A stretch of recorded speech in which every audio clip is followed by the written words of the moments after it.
پەیامەکەی ئۆجەلان بانگەواز بۆ ئاشتی و کۆمەڵگەیەکی دیموکراسی.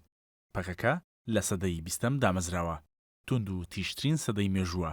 ئەو ژینگەی کە پەکەکە تێیدا دروست بووە دوو شەڕی جیهانی، ڕێیان سۆسیالیزم و سەردەمی شەڕی سارد بووە لە جیهاندا. لەو زەمینەیەدا نکۆڵیکردن لە واقعی کورد و قەدەغەکردنی ئازادیەکانی و بەتایبەت ئازادی بیرکردنەوە لە ئارادا بووە.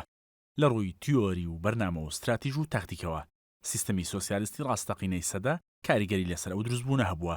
لە ساڵانی 90ەکاندا بەهۆی پاڵنەڵە ناوخۆیەکان و داڕمانی ڕێیان سۆسیالیزم و تێکچوونی نکۆڵی لە شوناس لە وڵاتان و پەرەسەندنی ئازادیەکانی بیرروڕا بۆ هۆکاریەوەی پەکەکە واتای خۆی لەدەستدا و خۆی دووبارە بکاتەوە، بۆیە ئەویش وەک ئەوانی تر کۆتایی تەمەنی هاتووە و پێویستی بە هەڵۆشانەوە هەیە.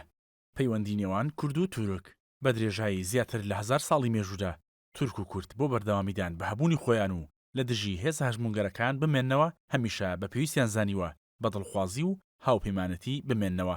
200 ساڵی ڕابردووی مۆدێرنێتی سەرمایەداری ئامانجی تێکدانی ئەم هاوپەیمانەتی هەبووە. ئەو هێزانەی کە کاریگەریان لەسەر بووە لەگەڵ بناغی چینی خزمەتکردن ئەوەیان کردووەتە بنەما. ئەم قۆناغە بە لێکدانەوەی یەکڕەنگی کۆمارەوە خێراتر بووە. ئەرکی سەرەکی ڕەخستنەوەی ئەو پەیوەندیە مێژوویە کە ئەمڕۆ تێکچووە بە ڕوحێکی برایەتی و یەکێتی، بەبێ ئەوەی بیر و باوەڕەکانمان پشتگوێ بخەین سەر لە نوێ ڕێشی بخەینەوە. ناتوانین لە ڕاستینەی پێویستی کۆمەڵگایەکی دیموکراسی هەڵبین. پەکەکە درێژترین و بەرفراوانترین بزوتنەوەی یاخی گەرانە و توند و تیژانەیە لە مێژووی کۆماردا. بەهۆی ئەوەی ڕێگای سیاسەتی دیموکراسی داخرابوو، پەکەکە بەهێزتر بوو، پشتیوانی پەیدا کرد. دەوڵەت نەتەوە جیاوازەکان، فیدراسیۆن، خۆ بەڕێوەبەری ئیدارەی و چارەسەری کللتوری کە دەرەنجامی پێویستی نێتەوە پەرستی تونترەوە ناتوانن وەڵامی سۆسیۆلۆژیای کۆمەڵگەیەکی مێژوو بدەنەوە. ڕازگرتن لە ناسنامە، ئازادی بیرروڕا، ڕەخستنی دیموکراسی، دروستکردنی کۆمەڵگەیەکی ئابووری و سیاسی و هەموو پێقاتەکان تەنها بە هەبوونی کۆمەڵگەیەکی دیموکراتی و فەزایەکی سیاسی بنیاد دەنرێت.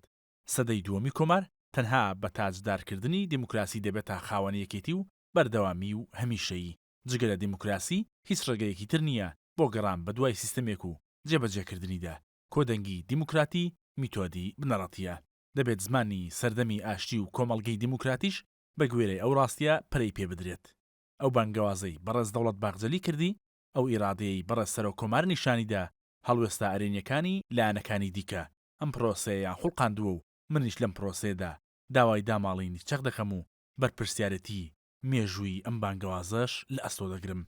هەروەک چۆن هەموو کۆمەڵگا و پارتێکی هاوچەرخ کە بوونی خۆی بە زۆر کۆتایی پێنەهاتووە، ئێوەش بە دڵخوازی کۆنگڕی خۆتان ئەنجام بدەن و بڕیار بدەن. پێویستە هەموو گروپەکان چەقەکانیان دابنێن و پەکەکە خۆی هەڵوشێنێتەوە. سڵاوی خۆم بۆ هەموو ئەو کەسانە دەنێرم کە باوەڕیان بە پێکەوە ژیان هەیە و گوێ لە بانگەوازەکەم دەگرن. من عەبدوڵڵا ئۆجەلانم.